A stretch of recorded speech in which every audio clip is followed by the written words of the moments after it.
Right now from our LA Bureau to share his experiences and the amazing video he shot, Robert Young Pelton. Mr. Pelton is the author of The Adventurist and the World's Most Dangerous Places. Robert, thanks for joining us today. My pleasure. All right, in addition to the, clearly we know all about the terrorists who are hiding out in the caves there, and we know that Afghanistan is one of the poorest and hungriest nations on the face of the planet. Why is it one of the most dangerous?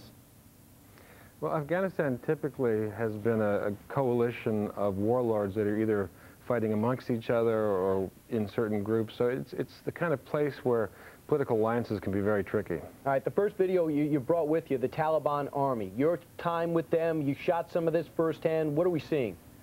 Well, this is in combat up in the front lines north of Kabul. And these are some wacky Talibs showing me how they like to fire rockets the old-fashioned way. This is on the Shamali Plains, by the way. We're actually firing on the Northern Alliance front lines. Did they just light that shell on fire like a fuse? Yeah, they do the old-fashioned way, the Mujahideen way, they say. They take a rock and they bang off the end cap, which is normally lit with an electronic device, and they use a fuse. That's a tank. We're in the middle of a tank battle. And here we're waiting for incoming artillery fire. And you can see the Talibs are pretty calm about the whole affair. They're waiting to get shot at? Well, they sit down because they know if they stand up, they get killed. So.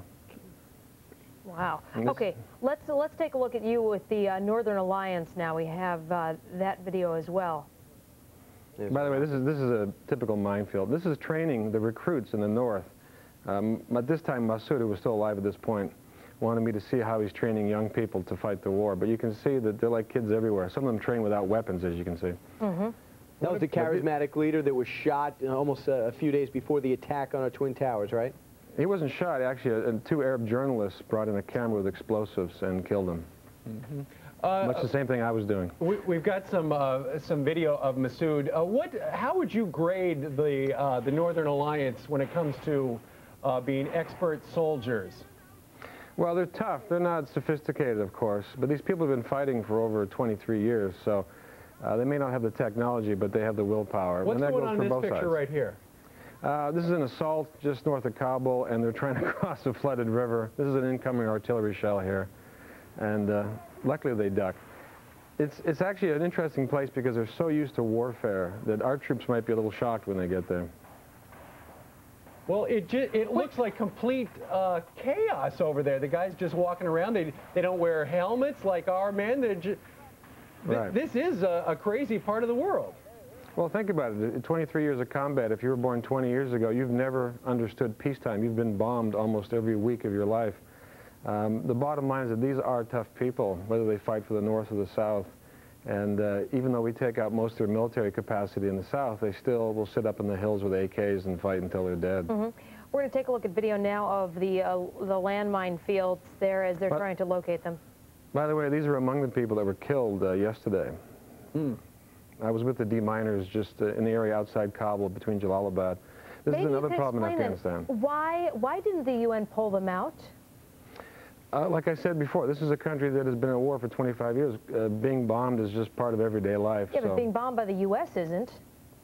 Well, it doesn't make any difference whether the bomb is from the U.S. or from Russia or whoever else is there. You just have general stuff about the Afghanistan terrain. Yeah, typically Afghanistan is desert in the south and mountains in the north. You can see how difficult it is to get around in this country. What month is this? This is this month. This is October. The rains will start in November, and in the high parts it'll start snowing very quickly. So these snowy pictures are from when? This would be in October. All right, very good. Wow. Now we can see your 1-hour Afghanistan special this weekend on the Travel Channel, right? Yeah, you can see what it's like firsthand, and you can get to know how the Afghan people think. I think it's very entertaining. Plus, you also have a website. It's comebackalive.com. Mm-hmm. Well, right. And real quick, as we head to break, the Northern Alliance, is that going to be anything close to a democracy set up there? Are they going to be open to setting up elections, any type of government? They'll try, but typically Afghans rule their country with jirgas, in other words, groups of people that get together and decide on various political affairs. Okay. Robert Young Pelton, author of The Adventurist and World's Most Dangerous Places. We appreciate you taking time to join us this morning. If you get the chance, pick up those books. They are terrific. Thank you.